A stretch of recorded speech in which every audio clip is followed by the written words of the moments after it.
Well, the tech squad is reporting for duty. Executives from OpenAI, Palantir, and Meta are on a mission, swapping their C-suite offices for military bases with the goal of bringing some much-needed tech upgrades to the Army. For more, let's bring in one of the Army's newest recruits, Meta Chief Technology Officer Andrew Bosworth. And I know your nickname is Boz, but we're going to have to call you Lieutenant Colonel. You actually get a rank, don't you? Yeah, the Army has their own system of determining how to value our previous experience. But whether a lieutenant colonel or second lieutenant, I have a lot to live up to earn these commissions. Yeah, well, anybody getting a commission like that does. But who contacted whom? I mean, did you let the Army know you guys are falling behind in some tech areas and we can help, or did they contact you? No, I wouldn't dream of that. Brent, who's the head of all staffing for the DoD, had this idea over a year ago. He worked with Shyam Shankar, who's the CTO of Palantir, who approached me. And I think it was as easy as he sent me an email, "Would you like to help?" And I said yes. And that was it. Wow. Now, do you have any military experience? No, I have a history of military service in my family, and I've always wanted to find a way to contribute. I admit at 43, I didn't think it would be this, but I'm thrilled to have a chance to contribute whatever I can to the American military. Good for you. You know, it's funny. I'm in the same boat. Both my dad and my son were in the military. My son was a 20-year Marine, Master Sergeant, and I didn't go in for a lot of reasons. I had to take care of some family, et cetera, but no excuse. It's great to finally have a chance to do that. And, Silicon Valley maybe gets a bad rap because a lot of focus has been on the liberal side of it.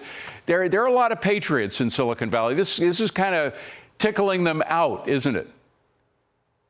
I think military commitments and patriotism supersedes partisanship. I think there is in Silicon Valley, I'm born and raised, a deeply patriotic set of Americans who support our military no matter their political beliefs and whatever parties happen to be in power. Now, specifically, what exactly are you going to do? Are you going to look for weak spots that need reinforcement, or just ripping it all up and putting in new technology, or what?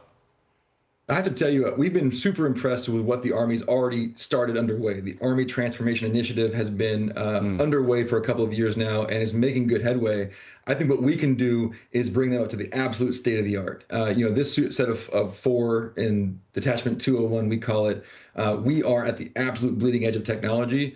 And so the Army is making good progress, and hopefully we can help guide that path so that energy is all going to yield for the war fighter on the front. Now, we saw what DOGE came up with in terms of the Social Security having these deep underground files, literal files they haven't even computerized. I mean, I don't think it's that bad in the military, but you do, the nickname snafu, I can't say on air what snafu stands for, but I'm sure you know, and our audience knows what I'm talking about. It does go with a bureaucracy like the military. Have you been seeing any of that, some kind of bureaucracy that you're really going to have to tear up?